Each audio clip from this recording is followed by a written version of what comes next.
खबर दें आपको, आज़ाद कश्मीर से लाइन ऑफ कंट्रोल पर भारतीय फौज की इश्तियाल अंगेज कार्रवाइयों का सिलसिला थम न सका।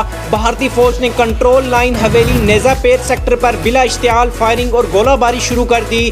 भारतीय फौज ने हवेली नेज़ापेर सेक्टर के गांव केरनी, मंदार और काचरबन पर सिविल आबादी पर गोलाबारी की, जिसके नतीजे में मंदार की रिहायशी 50 साल खातून रहमत जान जोचा मोहम्मद दीन शहीद हो गई, जबकि मुतअद्दिद अफराद जख्मी हो गए। जख्मियों को तिब्बी इमदाद के लिए मुकामी अस्पताल मुंतकिल कर दिया गया। आपको मजीद बताते चलें, भारतीय फौज की गोलाबारी से मुतअद्दिद मकानात को भी नुकसान पहुंचा।